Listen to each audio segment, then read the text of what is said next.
છોટા ઉદેપુર જિલ્લામાં ચાલતી Eklavya model school અને અલ્પ સાક્ષરતા કન્યા વિદ્યાલયોમાં બપોરના 1:30 થી 3.5 કલાક સુધી ધોરણ 6 થી 8 અને 9 તેમજ 11ના વિદ્યાર્થીઓના વધારાના ક્લાસ ચલાવવા માટે છોટા ઉદેપુર પ્રાયોજના કચેરીના આસિસ્ટન્ટ પ્રોજેક્ટ મેનેજરે પરિપત્ર જાહેર કરતા અંધેર વહીવટનો નમૂનો સામે આવ્યો। સરકાર એક તરફ બપોરના સમયે હીટવેવની આગાહી કરે છે અને બીજી બાજુ પ્રાયોજના વહીવટદારની કચેરીના અધિકારીઓ આવા પરિપત્રો જાહેર કરે છે, જ્યારે સવારમાં પરીક્ષા આપીને લોથપોથ થયેલા બાળકોને આ રીતના ક્લાસમાં ગરમીમાં બોલાવવાના નિર્ણયથી વિદ્યાર્થીઓ પણ મૂંઝવણમાં મુકાયા છે, જ્યારે મોડલ સ્કૂલના બાળકો તો અપડાઉન પણ કરતા હોય છે। છોટા ઉદેપુર જિલ્લાના ક્વાંટ, નસવાડી, છોટા ઉદેપુર, બોડેલી અને પાવી જેતપુરમાં અલ્પ સાક્ષરતા કન્યા વિદ્યાલયો અને મોડલ સ્કૂલ ચાલે છે કે જેમાં કુલ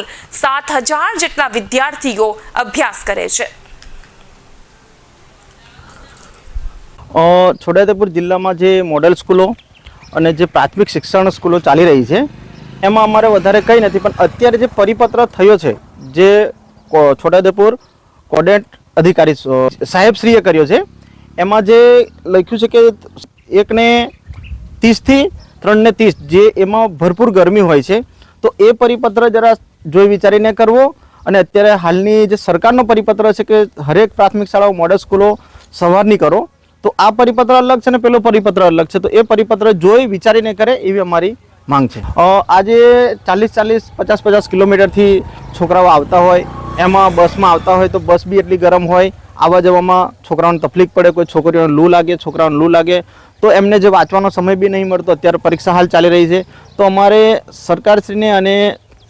જે છોટાઉદેપુર પ્રાયોજન જે અધિકારીઓ છે એમને અમારે એક જ વાત કરવી છે કે જે તમે સમય કર્યો છે એને સવારનો સમય રાખો અને સવાર પછી જઈને છોકરાઓ ઘરે એમની રીતે પરીક્ષાની તૈયારી કરશે। અને અત્યારે જો સરકાર કીધું છે કે 42-43% અત્યારે ગરમી છે,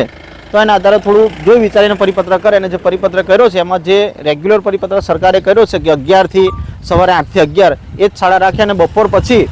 છોકરાઓને ઘરે મોકલે અને ઘરે એ છોકરાઓ જઈ પરીક્ષાની તૈયારી કરે એવી અમારી માંગ છે। અલ્પેશભાઈ રાઠવા।